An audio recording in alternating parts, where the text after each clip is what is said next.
Hello, Bantees, and welcome to your weekly dose of base hits and banter. I am one of your hosts, Sam Fischer. We do have not Haley McClenny with us today to talk shop, but instead we have my dear friend and softball extraordinaire, Tara Henry. Tara, why don't you introduce yourself and tell the people who we're dealing with today?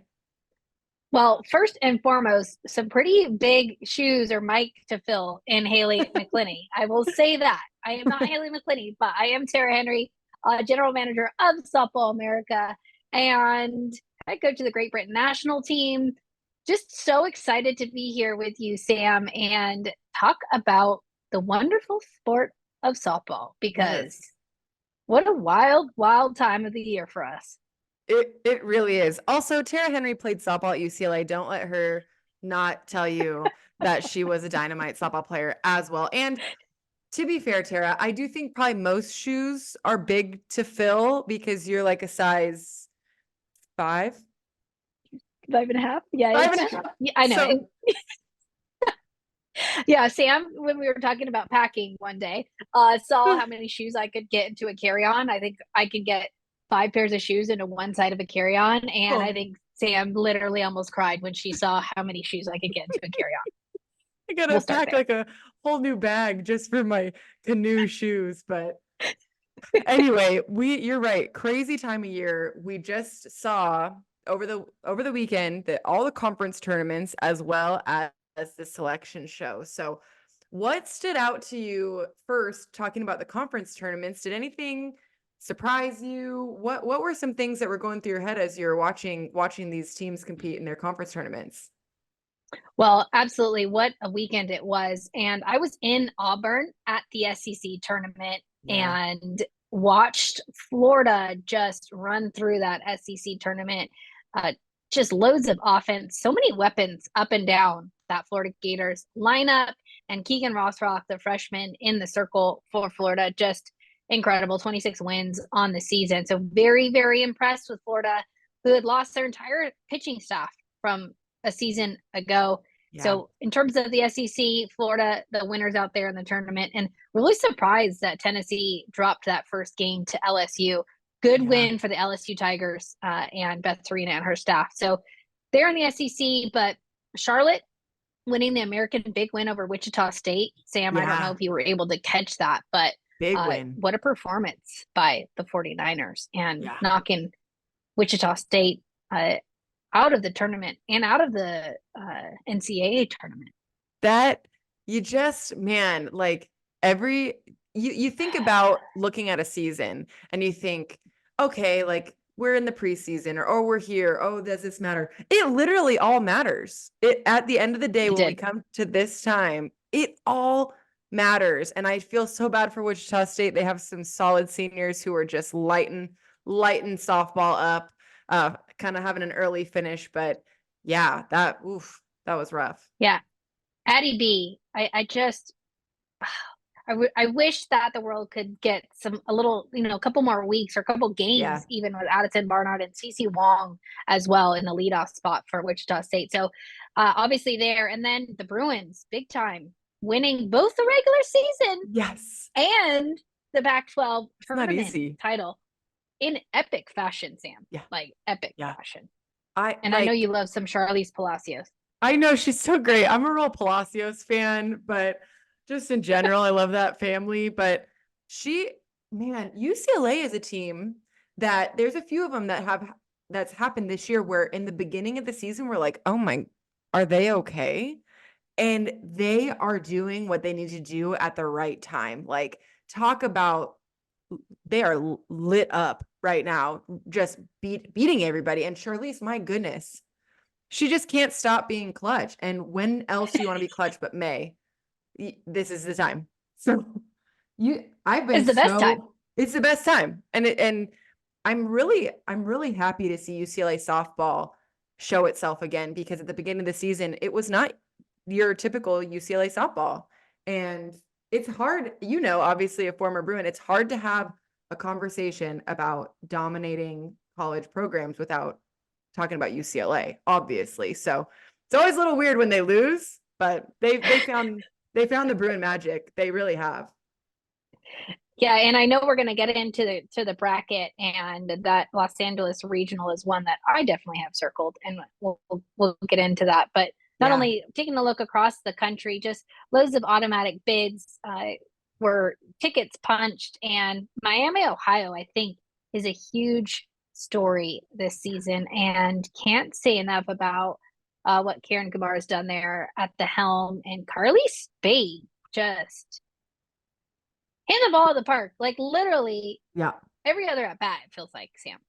It's insane. Like there's records, like Laura Espinoza hit 37 home runs almost 30 years ago, and that has not been touched. Jossie got close with 34, and Carly said, I'm gonna pass that, and I'm gonna go for that. I'm gonna go for that big one at 37. Well, I mean, that's a record that I thought no chance anybody's coming close to that. And Carly's like, it's I'm here. Yep, it's me. I just so impressive. I know we've talked about it. Like, I don't care what uniform you're wearing, what pitcher you're facing. When you launch the ball out of the park that many times, you are swinging it. Yes, My that's the God. thing. People are there's chatter about oh she's at Miami, Ohio, and she still has to hit it out of the yard. Like Yeah. I sometimes I don't think people actually understand how hard it is to hit a home run. I mean, I Yeah. personally only had one in my entire career, so I wasn't like my game, which is okay. I knew my strengths, right? Like Yeah. just put the ball on the ground and run. But it is difficult to hit a home run, and I think Yeah. there is this common misconception that just because Carly was at Miami, Ohio, that it was easier. But I don't Yeah. know if anybody, well, I'm hoping that most of you all watched the game against Oklahoma. Miami, Ohio didn't exactly have a, easy schedule this season No. and did play some pretty top tier talent. So, yes, Yeah. another for me, I've got my eye on Miami, Ohio as well. Sam, anybody else in that mid-major category that you've got your eye on? Obviously I'm incredibly biased because I be having my eyes on all the little baby mid majors, but I honestly, and I don't know if this is because I'm biased, I thought Texas State had a chance to host. And that's one of them. Like, I know obviously that's a topic of conversation. Every year it's like, how are they hosting? How are they not hosting? Someone's snubbed here. The conversation's the same every single year. It's just a different team at the end of those sentences. But I really thought that like as we were getting there, like 14, 15, I thought that we're gonna do it and didn't. So I am excited to see what they do at that A&M regional. They've already beaten A&M once this year. So I'm excited to see how they perform, especially because I don't think I'm the only person who thought they might have been hosting. So that's my pick in that area. Yeah, I'm taking a look at the bracket right now, Sam, and you take a look at Texas A&M, so College Station Regional with Mm-hmm. Texas State, uh, Albany, University of Albany, Penn State. Mm-hmm. That is going to be a tough little regional. And Yeah. if Texas State was the host, it's not no surprise they just snuck them in obviously to that 16 seed because you'd think that that would be the per se easiest seed, that Mm-hmm. Texas State. But that is going to be a battle. And Yeah. even with Bridget Namath out of Penn State, I think we're going to see some tough games that are going to happen Yeah. there. And I don't, the Aggies got their work cut out for them in that 16 seed. Yeah. So if you want, Sam, They we can kind do. of get into the bracket and who Let's they'd pair up with. Yeah, I would love to do that with you, Tara. I really would. Okay. Let's dive right in. I would love to first, I have it written down so that we can just if people didn't watch the selection show, just to go over the 1 through 16, Yep. where the rankings are falling this year. So we've got Texas at number 1, followed by Oklahoma, Tennessee, Florida, Oklahoma State, UCLA, Missouri, Stanford, LSU, Duke, Georgia, Arkansas, Louisiana, Lafayette, Bama, Florida State, and Texas A&M. So those are your hosts this year for regionals. And then let's talk about who they're matched up with, who's going to be visiting their schools, and what do you I mean, first of all, what do you think? Like, were there any that stood out to you maybe hosting like obviously mine was Texas State, maybe a little bit of Washington. I thought that they probably should have had a chance to be top 16, but what do you think? Was there anything that stood out to you? Well, yeah, when you take a look at the top 8, right? Yeah. So I think the committee really focused on how teams finished. Hmm. And it Hmm. wasn't necessarily full body of work because Oklahoma State at the 5 seed, they didn't have a great finish in the Big 12 tournament, but they did both get series wins over Oklahoma and Texas, right? So Yeah. I think when you take a look at that number 5 seed, which a season ago I believe Bama got that 5 seed, that was a ton of I, controversy. yeah, I remember that. Yeah, remember that? Yeah. Like, oh my goodness, I it remember was their like, I remember their faces when they got called and everybody's in the room and they're like, oh, every year. May is so mayhem, right? man. So Yeah. Oklahoma State, and then so also LSU, right, falling down to that number 9 seed, which Huh. really, high strength of schedule, at one point or two or three in terms of strength of schedule, Yeah. and started off really hot, going 24-0, last Yes. undefeated team in Division One. So those were kind of a few that stuck out, and Duke, the Blue Devils at Yeah. number 10. They were really high in all their polls, and it's really tough when a team wins their regular season title and their tournament title, Hmm. and they're at that number 10 seed, Sam. I don't know what your thoughts are, but yeah, those were my initial ones. Yeah, no, I mean, obviously I feel like you're right with the way that the committee looks at it. Like we don't know what's going on in there, but Duke has steadily been dropping throughout the last month or so. And I feel like they came out and they beat another ranked Florida State in their conference tournament championship, and they beat them in their regular season in conference. And so it's that one's hard because they've been a steady team. They've had some kind of upset losses, but to be honest, who hasn't this year?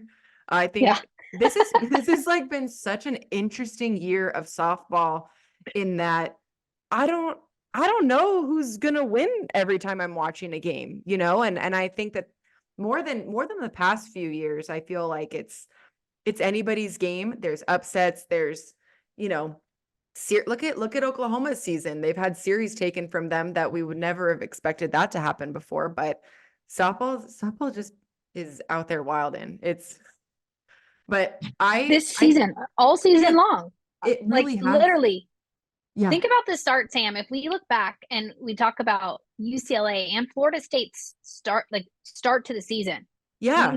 earlier in the show, you're talking about, we were saying, oh my gosh, these teams, even in Yeah. UCLA and Florida State, for those teams, not only Yeah. for Florida State to be hosting as a top seed, but for UCLA to be Oh, a top 8 seed at this point in time, crazy. what a turnaround. So, Huge. Huge. Even from last year, they were 2 in Q. They were 2 in barbecue at regional last year. And they had the speaking of that, arms. I'm so sorry. I like there's little things as a LMU Lion that I have to cling to. And last year LMU had 1 regional win and UCLA had 0. So I tucked myself into bed every night thinking that. And then my poor Lions didn't make the tournament this year, but it's okay. But yeah, it's UCLA okay. having the arms of Framo and Yanez last year and being two and out, and now a 6 seed and having, man, what a strong regional they're getting served. I think, So it's yeah, almost like deja vu for the Bruins in GCU, San Diego State, and yes, Virginia Tech. And this Virginia yes, Tech squad, let me tell you, Sam, again, had their ups and downs, but have pitching. And Emma Lemley, she is hmm, solid in the circle. When she gets going and if she gets hot, that's going to give the Bruins some trouble, and a really potent offense that likes yeah, to hit the ball out of the yard. And you and I both know, Sam, the ball flies out of the yard in Easton. yeah. It says, see you later, Sunset Boulevard. Here I come. You're I right. always think about, like, yeah, we got to do a ball sweep when all those overruns go. Ball sweep. Sue Inquist Let me go making down us to the do a ball sweep. 405 and see where all the balls have just collected. Just sails right down there. Oh man, yeah. No, Oh, I'm, you know, as a long time LA, you know, UCLA, I say like UCLA is the rival. We were never in the same conversation to be rivals, but we're down the street and you think, all right, come on, who's the LA school? I'm really happy for them. I'm really excited to see how far they can take it because I beginning of the year I was one of those people who was like, okay, well, I guess they're not going to Oklahoma City. And now I'm like, I think Same. we're gonna see that. I think we're gonna hear that 8 clap in OKC. I think so too. And the Bruins could potentially be matched up with the Georgia Bulldogs at the number 11 seed. Yeah. Another tough regional UNCW, Liberty, and Mhm. Charlotte.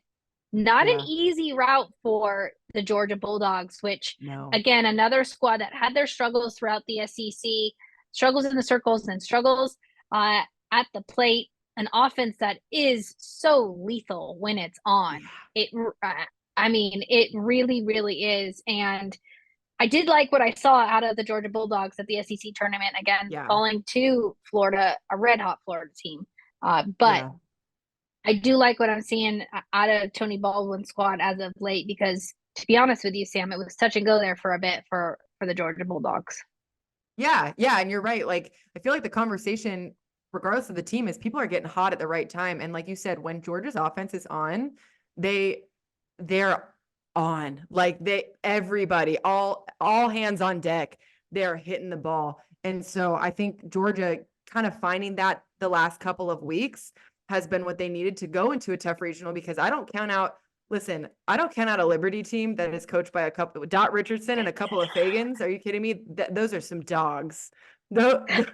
I you don't you don't count them out ever. You No. don't. Oh my gosh. Yeah. And Dot is in it every single pitch, Sam. Yeah. Let me tell you. I love Dot is that. in it. Not only with her team, with the umpire, with the fans. Dot is fired up. And what I Yeah. love about Dot Richardson, head coach at Liberty, we're just 5 wins away from Women's College World Series. She always says that. 5 wins. We're That's just it. 5 wins away. That's it. Just win. Just win 5 times. Yeah, 5 wins away. It reminds me of That's like we've said this on the podcast before. It's like, how do you eat an elephant? And it's one bite at a time, you know? it's totally the same. It's the same thing, just one bite at a time. Elephant, 5 wins. Totally the same. 5 wins and you get the elephant. It's fine. Oh gosh, it's so true. I love hearing that. That's, you know, we talk on the podcast a lot. Every week we have a mental health section where we talk about things like that. And I love hearing that from Dot, that it's just 5 wins. Like, it's little things that accumulate, and all of a sudden you get to what you want. So big shout out to Dr. Dot. She's just, man, storyteller of a lifetime, number one. But being able to fire up your team by saying that, just 5 wins. That's it. Cool. And anybody that knows Dot, well, I don't think a lot of people were able to watch Dot play softball, but again, if you see Dot as a coach, you can't even imagine how she was as a player. Like, So fired electric. up, electric. You're right. At shore, just giving it her all. But again, can't count out UNCW and Charlotte. Charlotte, No. Ashley Chastain, what she's done there with the 49ers, a new hitting coach this year, and Katie Reikovich Browder. Ariana Rhodey, great season at first base for Charlotte, and Ella Chauncey as well. But Sam Grass was the story against Wichita State, and Georgina Barefoot came in and closed that one out. So again, another squad that we can't count out, and that's Totally. number 6 and number 11 region. I think we've got one down. Yeah. Wow, man, we could really do this all day. Like, ooh. I do want to point out in this whole process, looking at Texas, looking at the Austin regional, I feel like Northwestern, of all 64 teams, man, talk about the short end of the stick. Like, you go and you win your conference, you have a lights out season. Unfortunately, you lose your first game in your conference tournament. Like, is that what sent them to number one, Texas? You know, like, I feel bad for the Cats over there, but you know, they have found ways to get to Oklahoma City. That's a team that, again, you can't count them out. They are scrappy. They have a good pitching staff. They are they see, all right, I'm going to Austin. All right, sounds good. We'll head down to Texas, and then from there we'll take care of business and then move on to the next person, which would be either Stanford or LSU if they went out of that region. Or no. And Yeah, sorry, go ahead. one Texas A&M, Texas. Yep. But they're all mixed together here. I mean, come on. I know. Looking at my bracket, I'm like trying to move stuff around. There's no easy way to look at it. You're like, okay, I see the lines and I know what the lines mean. Who's playing who? Who's the 4? Who's the 3? Did they put this thing in there? Sometimes I'm like, why don't they actually put who's the seed and what? And it's how you read the bracket. So anyway, yep, you get a pass there, Sam. In terms of Northwestern, Ashley Miller, excited to see her really lead that squad. But the Drohans and Siena and St. Francis. St. Francis went on an incredible run, going undefeated in conference play. So awesome. Again, I would be surprised that we don't see Texas get out of that, but they will face that Texas A&M regional, which we spoke about in Penn State as well. So that's the 1 in 16. So where do you want to go next? Oh my gosh, where do I want to go next? I got to give a little shout out to the boys in blue over there at Michigan, find themselves back in the regional, and Chitty's first time as a coach. I love her. I think that the Wolverines, they've gone on a good run. Like, they had a tough start, and then all of a sudden they're almost Big Ten champions, so they have had a taste. They went on to win the Big Ten tournament, and they've now got the taste of postseason with a team that might be a little bit younger, doesn't have that experience, and now they're going to go and they're going to play at Oklahoma State, and they're on a good run. So I got to shout them out a little bit. My bias shows a lot on this show. I'm just I mean, any reason to bring up Amanda Chittister, it's happening on this show. You heard it here first, folks. Well, Sam, is this one of those things where, you've got a mix of like youth and some veterans? You've got, Chitty's been there, done that. Obviously, Bonnie Thole taking over as head coach. Is this one of those, recipes for like, hey, we're just like going out there, we're going to have fun and we're going to play, and like they start balling out and then upset a Cowgirls team that everyone has picked to go to the Women's College World Series and maybe potentially win this thing? Like, that could be that type of scenario for the Michigan Wolverines. And you can't count out Kentucky either. So Stillwater is not an easy regional, and Northern Colorado is in the mix as well. So Stillwater is not an easy region by any means. No, you're right. Like, those are any team can come out of this one. I feel like in general, there's always going to be a Cinderella story. No matter what regional we're talking about, anybody can come out. It's all good softball, right? But then there's some that's like more favored than others. This regional, I'm not feeling any sort of favor. Obviously, Oklahoma State has been dominant this season with Lexi Kilfoyle throwing that thing, and that team behind her. They're doing great things this year. But you're right. Like, it's a grind. I talk about regionals in the postseason tournament like I've been there, done that. I have not been to a regional, and I'm like, this is what it's gonna take, man. This is what it feels like there. I don't know. I'm making it up, you guys. I'm making it up. But as someone who's played in some tournaments that were, like, maybe like a world championships, I don't know. You get to a regional and it's, man, must be a fight. I'm sure it is. It is, Sam. It is a fight. But it's crazy when you talk about that. So Oklahoma State, that number 5, paired up with the number 12 Arkansas and Fayetteville Regional. This is going to be a rematch with Arizona Wildcats heading out to Fayetteville yet again. Spoke to Allie Skaggs earlier in the week, and I don't know, there's like this calmness about Arizona heading back to Fayetteville. It's almost like it's their second home out there. But when you take a look at what Morgan Linestock has done for Arkansas, and you've got an X factor in Bree Ellis for the Razorbacks, it's going to be a fight with Southeast Missouri and Villanova as well in that number 12 seed at Fayetteville. Sam, what do you got out of that Fayetteville regional? I feel like I'm starting to get repetitive because I'm like, man, it could be anybody's game. It really could be. But you're right. I think it's funny when we were talking about people getting ready to go to their conference tournaments. Halo had mentioned about how Bama played at Auburn the week before the conference tournament about how it's kind of like a dress rehearsal. And that to me is probably what Arizona is taking into going into Fayetteville, where they're like, I mean, we've been here so much, might as well, take it to where we feel like we might be a little bit at home too, where it's, a comfortable environment.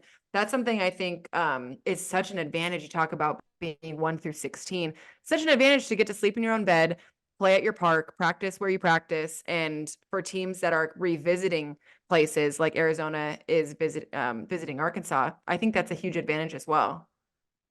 Oh, absolutely. And there's honestly these top 8 seeds there's nothing like it, Sam. When you get to stay at home and sleep in your own bed, get up, have your routine. I Yeah. remember I used to get a blueberry bagel at Noah's Bagels in Westwood, Love and that. yep, that was my morning pregame meal. And I think a strawberry splash at Jamba Juice. I'm like dating myself, but I love that. those were like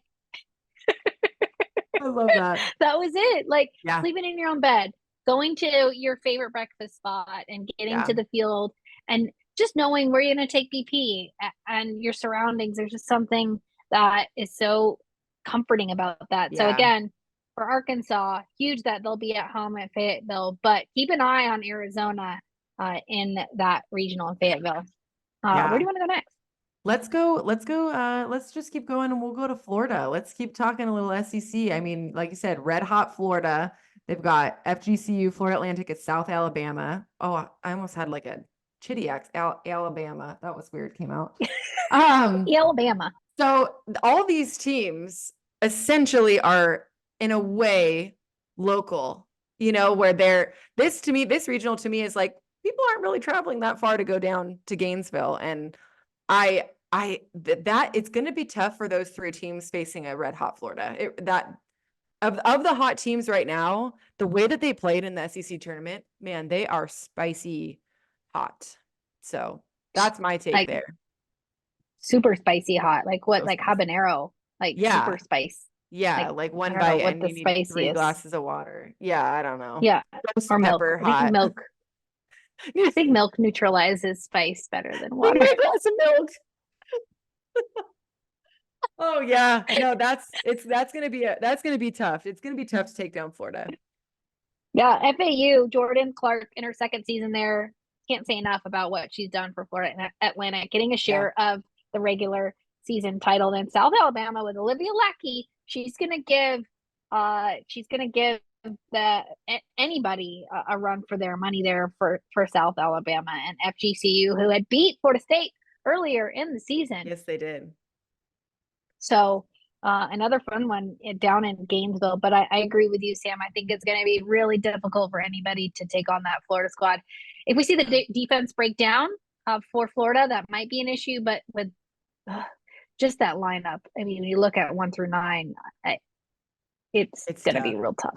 It's tough, Really. especially because even when their pitching staff might have been having an off day or off weekend or something, they're still winning games like 12-10. So they don't even care if they give up a bunch of runs. They'll be like, we'll just score more. No, no, they don't. Like, and that's the attitude in the dugout. Yeah. Like, there's no like, oh gosh, how do we gonna score? No, they just like, no, it's automatic. They're gonna Yeah. score more runs. Yeah. Like Kendra Falvey, okay, I'm just gonna get on base, and then we've got Corby Otis, we got Skylar Wallace, Jocelyn Erickson, Reagan Walsh. Like, it's fine. Like, we're Boom, just boom. gonna, you know, we just hit the ball out of the yard. Why not? Yeah. So it'll be interesting down there in Gainesville. I would love to talk about Stanford's regional because that's our little WCC St. Mary's winner. Congratulations. Just kidding. That's where they're headed. I'm so happy for That them. was a tight race. That It was really was. It really was. It Yeah. was a tight race, and there's only 5 teams in the Yeah. West Coast Conference. Yeah. It So, came Sam, down. I want you to educate some people about the West Coast Conference because people don't know as much about it. I mean, I know as much it heavily on the West Yeah. Coast here, so I know a lot about it. But Yeah. give us the details on the West Coast Conference because it was a tight race. Yeah, I mean LMU the last 2 years they have won one conference, gone to the regional tournament, and has been so exciting because the last time, sorry to bring this up, the last time they had been was in 2007 when they took down that other LA team. I'm so sorry for bringing that up. it's like the one thing that carries me through life. Even I wasn't even on that team that won. So anyway, Oh, I was there. I was there. I think, Walked off the field oh, in that's 2007. just so upsetting for so many Bruins. It's okay. It was But good for the yeah, sport. Good for the it's sport. yes, and they, we've got Santa Clara, we've got USD Pacific, we've got St. Mary's, and St. Mary's, honestly, I remember going to a UCLA regional and watching St. Mary's compete when I was in college too. Like they have had good teams throughout the entirety of the program, and they beat some good ones. LMU has beaten some good ones, Tariah Flowers over there. LMU's not even in it. I'm just obviously talking about them. Tariah has set those kids up for the hardest schedule. They play everybody in the preseason getting ready for conference play. So you can't set it up any better than that. But yeah, St. Mary's heading up to Stanford with Fullerton and Mississippi State. So again, Mississippi State is no joke. But facing that arm of Nija Kennedy, that's I watch Yeah. her pitches and I think I am so happy I'm not in that box. Yeah, she's only a sophomore. Ah. Yes, God. so that Palo Alto Regional, St. Mary's, Cal State Fullerton, Yeah. Mississippi State, and Aspen Wesley, that has just been throwing so well Yeah. for the Bulldogs. They're 33-18. A little rough go in the SEC, but the SEC is pretty tough, and they are battle tested. Let me tell you, Yeah. Sam, I would not want this Mississippi State team in any regional I was in. And then Yeah. Cal State Fullerton winning that Big West title over Long Beach, Yeah. where it always ends up with literally the last game of the season in the Big West. It Like really literally does. every year. Yeah. Every game counts. Even the games you think don't count, they count. And So Fullerton's Palo got Alto. Delgadillo over there who just can't stop stealing bases, like leading the country in stolen bases, whatever. That's like, again, another stat where I don't care Whatever. where you play. Yeah. I like, you want to talk about only having a certain amount. I think I had 1.5 stolen bases in my career, and it took all of my effort. And she's just out here leading the nation. Just like a scrappy team, come at you from out of nowhere, and that's the thing about speed. This, Jared, like you put the ball in play, anything can happen. And it's scary what things like that can do. So this regional, I think, will be really cool to watch, in that I don't know who's going to win, and I don't know how they're going to win. And I'm excited to see how those games start to play out. And then they're matched up with the LSU regional, which LSU's been a team, like we talked about already. Like they were so hot, and they were a little bit cold, and then hot, and then a little cold. And a little bit, and now it's May, and they are hosting, and in the number 9 seed with Jackson State, Southern Illinois, and Cal making the trip down to Baton Rouge. And the LSU Tigers was really actually quite surprised to see them at the 9. And I do truly believe that I think that means the committee was watching games and could understand that roller coaster that you just described, Sam. Yeah. But when you take a look at this Cal team led by Chelsea Spencer, they've got some fire in them. I don't know if y'all watched the Louisiana game earlier in the season. There was some fireworks there. So heading back to Louisiana, I don't know if that's going to carry on over to Baton Rouge, but they were in Lafayette earlier, and it was wild. So again, not an easy region for the LSU Tigers, and paired up against Stanford, that could be potential supers like that. That's wild. Yeah. It really, man, I feel like every one of these feels the same. In that I can't wait to see who gets matched up with who upsets who. And like we said, are there even upsets this year at this point? Because everybody's beating on everybody. But then I look over to the other side of the bracket, talking about number 3, Tennessee, lined up with number 14, Alabama. Tennessee is somebody who I have like in my back pocket as potentially winning this thing, winning the whole dang thing. But that's where Miami of Ohio's there, Virginia, and Dayton. So they're Tennessee is set up so well, I think, in comparison to the other big top teams that we've been talking about, in that their pitching staff is dynamite. It's deep. It's different. You're not facing the same pitcher each time they make a pitching change. You're facing something different and something strong. And that is scary as a hitter, where you go and you have a plan of attack against Pickens, but then they're like, oh, Gottschall's coming in. You're like, you have to have these fully developed plans to just get ready to go at any given point. And that to me is scary. Oh, absolutely. Think about having like two brains, right? Like I see you doing this is like having the Pickens brain and then having the Gottschall brain. That's just really difficult to do as a hitter, and not Yeah. only to adjust through a series, but in game to go from two very elite arms to very Mm-hmm. different pitchers, right? To go from one to the other. And I know that you know how difficult that is, Sam, but got my eye on Miami, Ohio. I know we talked about them a little bit. And then Yeah. Virginia, what a season they've had.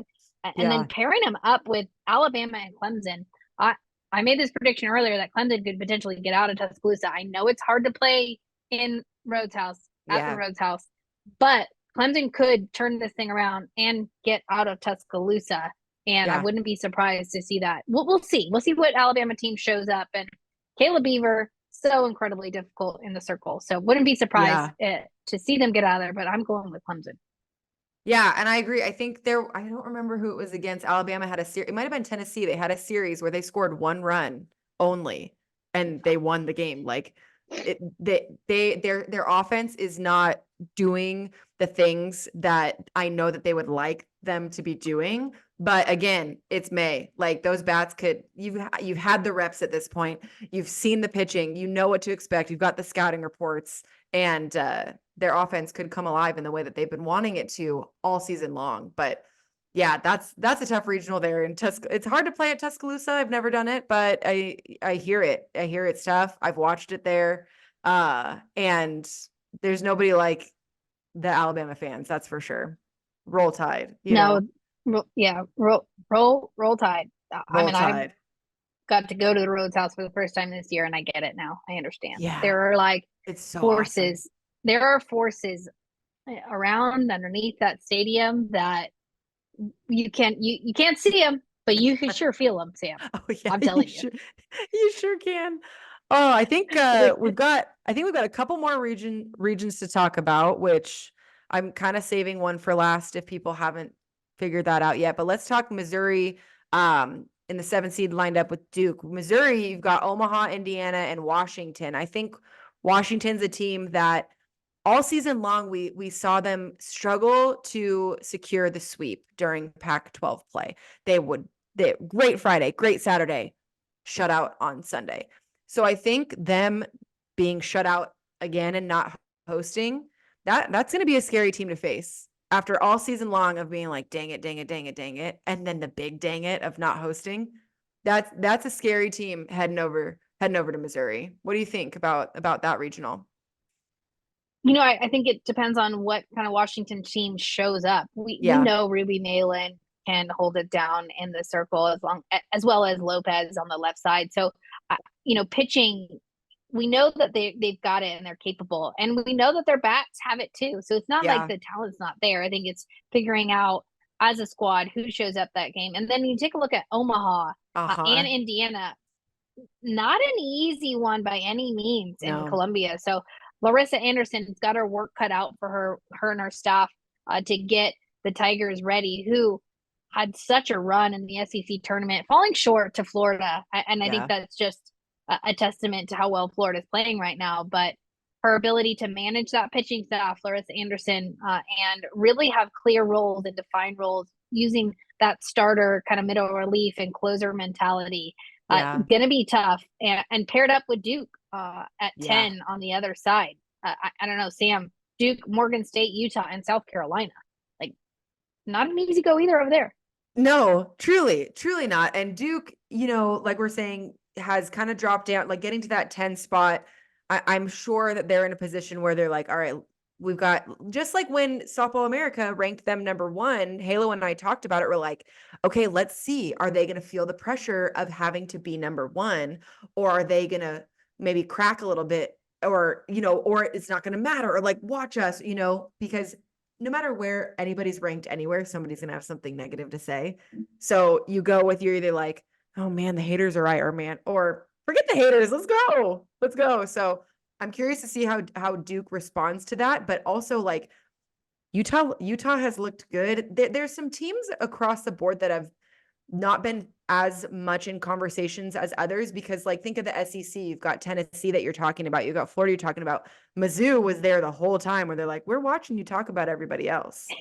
Same thing with Utah, I feel, where they're like, we're out here and we're kind of doing it too. And so I'm curious to see how that one plays out with kind of that matchup, the 10 and 7 seed. I feel like they've got a lot of similar feel for each grouping of teams. So that's it's gonna be a dogfight, but brings us to the final region we have not spoken of, where we have Oklahoma matched up with the Florida State regional. So Florida State's got Chattanooga, UCF, and Auburn. There's no, I love this about these 64 teams. There's really no break. I don't care who you're talking about. There's no break. There's no, oh, we can look past this game to the next game. There's none of that. So Florida State, I think, like we said in the beginning, we're like, oh gosh, they were not Florida Stating at the beginning of the season. And they've had that again, like, when you see a graph of like, like your yield on investments where it goes up, down, but it's, steadily going up, even though it's going down at times. That is what I feel like Florida State has been doing. They've been going up and down, but on a steady incline, which is where you want all your investments to be. I can't handle this. I love this. Now every Yeah. time I watch a Florida State game, I'm just gonna send this to you. Yeah, Please do. Please do. I agree with you, Sam. I do. I think it's gonna be key for them.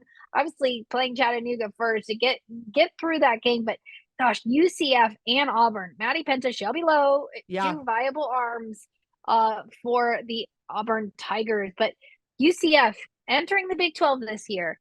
Yeah. Sydney Bonbalone, tough. That was a tough move, right? Big jump into the Power Five, and Yeah. could have easily crumbled in the middle of the season there. I remember watching UCF in Stillwater, dropping the series, getting swept. Easy could have crumbled, but turned it around, and UCF Knights are now back in it with a 30-23 record and facing Auburn. So Yeah. that is going to be a great first game. Yeah. Personally, I'm excited about UCF Auburn. I think that is going to be one to circle on the bracket. But again, can Florida State get out of there? And if they do get out of there, who are they going to face, Sam? Well, we've got the old Norman regional here. You've got Oregon, Boston University, and Cleveland State heading to Norman. And the way that we keep saying it, like when Oklahoma loses, they're going to come back. Like that's a team you don't want to play right after they lose. But then they've kind of then lost again, and they've kind of played like a normal team. Like a normal team. All right, so funny. People are asking me, what is wrong with Oklahoma? Why are they having such a down year at 49-6? That's a down year. 49-6, the down year. What is wrong with them? Oh no, I think they were just superhuman before. Still are pretty darn good. End up winning the Big 12, their last Big 12 tournament title. And it wasn't even, to be honest, they ran through that thing. And so I think picking up that win against Oklahoma State in Stillwater on Sunday at home at Love's Field, salvaging senior day, really brought that squad together. And again, Boston U, I spoke to Coach Ashley Waters. This is the third time they've been sent to Norman. I think she's kind of like, gosh, guys, what else do we have to do? Are you seriously? Kind of same thing with Northwestern. You really going to send us there? You really going to send us to Oklahoma? They'd gone to Stillwater. They'd gone to Norman in 2018, but now they're back there after a 52-4-1 season, Sam. Oh, yeah, rude. What's a girl got to do? Well, what's a girl got to do? Send us literally anywhere else. Please give us, and it's not to say, look at that season. It's not to say that they're counted out just because they're going to Norman, but I understand where it's like, okay, it's like one summer I had to face Monica Abbott like 45 times. I'm like, okay, I don't want to anymore. I'm actually good. I filled my quota, and let's get a different arm out there, but but not a Same. team you can count out. 52 wins. What a magic number, first of all. But again, I don't care who you are. That's so many wins. And Oklahoma, still, they're second in the country, and people are talking about them having a bad year. I'm like, you guys, this is so what a place to be at when you're number 2 and people are like, oh, do they suck now?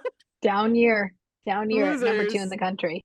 I And don't let's wanna not face them. forget Melissa Lombardi, head coach at Oregon, coming back Yep. to OU, and on her staff, Sydney Romero as Yeah. well. So Yeah. a little reunion there. Bunch of Sooners coming back together. Yes. Another fun kind of storyline to Totally. track.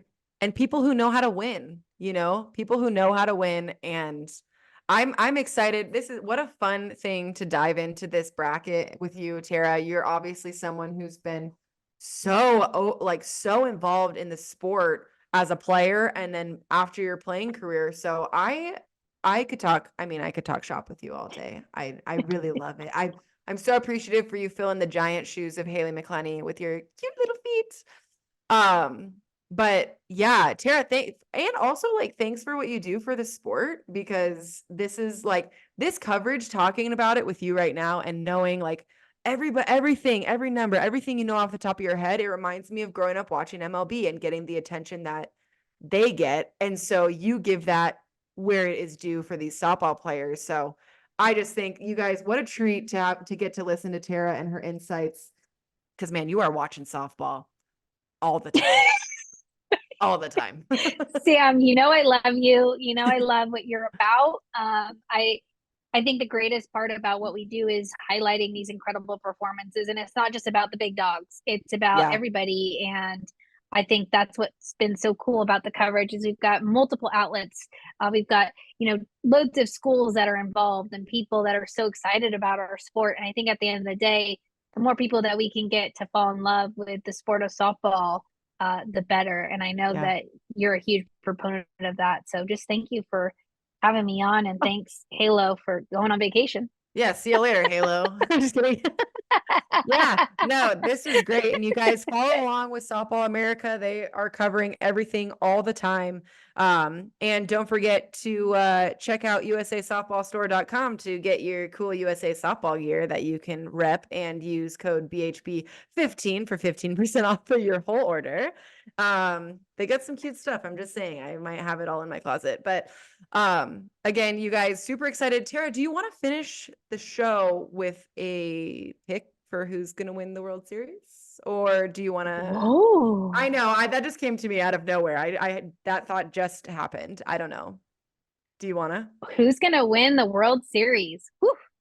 I know, that's tough. I'm going to go with Tennessee. I'm going to go with Tennessee. Oh my God. You?